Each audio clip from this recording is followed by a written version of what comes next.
Hello friends, welcome to రుచి వంటిల్లు. ఈరోజు మనం వంకాయ కరివేపాకు ఫ్రై చాలా టేస్టీగా, చాలా సింపుల్గా ఎలా తయారు చేసుకోవాలో చూద్దాము. ఈ వంకాయ కరివేపాకు ఫ్రైని మనం చాలా సింపుల్గా చేసుకోవచ్చు. 10-15 నిమిషాల్లో అయిపోతుంది. అన్నంలోకి కలుపుకొని తినడానికి చాలా బాగుంటుంది. సో లేట్ చేయకుండా వీడియోలోకి వెళ్ళిపోదాం.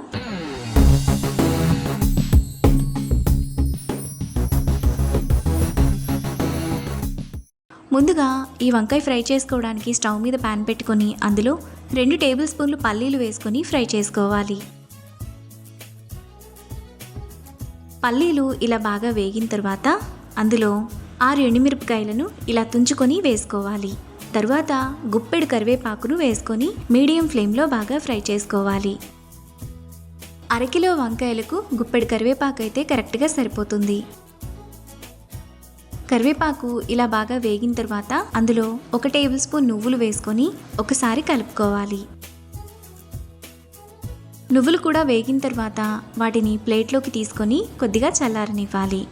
కరివేపాకు చల్లారిన తర్వాత మిక్సీ జార్లోకి వేసుకొని ఒకసారి మిక్సీ వేసుకోవాలి. ఇలా వేసుకున్న తర్వాత అందులో 5-6 వెల్లుల్లి రెబ్బలు వేసుకొని కొంచెం బరకగా మిక్సీ వేసుకోవాలి. పొడిని ఇలా వేసుకున్న తర్వాత పక్కన పెట్టుకోవాలి. ఇప్పుడు స్టవ్ మీద ప్యాన్ పెట్టుకొని అందులో 2 టేబుల్ స్పూన్లు ఆయిల్ వేసుకోవాలి. ఆయిల్ వేడైన తర్వాత 1 టీ స్పూన్ తాలింపు గింజలు వేసుకొని ఫ్రై చేసుకోవాలి. ఆవాలు చిటపట్లాడిన తర్వాత అందులో పొడవుగా కట్ చేసుకున్న 2 పచ్చిమిరపకాయలు, 1 రెమ్మ కరివేపాకు, అరకిలో వంకాయలను 3-4 సార్లు బాగా కడిగి ఇలా చిన్న చిన్న ముక్కలుగా కట్ చేసుకొని వేసుకోవాలి. ఇప్పుడు టేస్ట్కి తగినంత ఉప్పు వేసుకొని వంకాయలను మీడియం టు హై ఫ్లేమ్లో బాగా ఫ్రై చేసుకోవాలి. వంకాయలను మధ్య మధ్యలో ఇలా కలుపుతూ ఉండాలి. వంకాయ ఇలా బాగా వేగిన తర్వాత అందులో 1/2 టీ స్పూన్ పసుపు, ముందుగా వేసుకున్న కరివేపాకు పొడి, 1 టేబుల్ స్పూన్ ఎండు కొబ్బరి పొడి వేసుకొని కారమంతా వంకాయకు పట్టేలా 2 నిమిషాల పాటు బాగా కలుపుకోవాలి.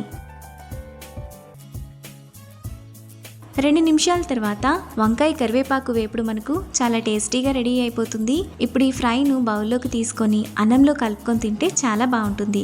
ఇంకా చపాతీలోకి కూడా బాగుంటుంది. అంతే, ఎంతో సింపుల్గా టేస్టీగా చేసుకునే వంకాయ కరివేపాకు ఫ్రై రెడీ. ఈ రెసిపీని మీరు కూడా ట్రై చేసి మీకు టేస్ట్ ఎలా కుదిరిందో నాకు కామెంట్స్లో షేర్ చేయండి. ఈ వీడియో కనుక మీకు నచ్చినట్లయితే లైక్ చేసి, షేర్ చేసి, సబ్స్క్రైబ్ చేయండి.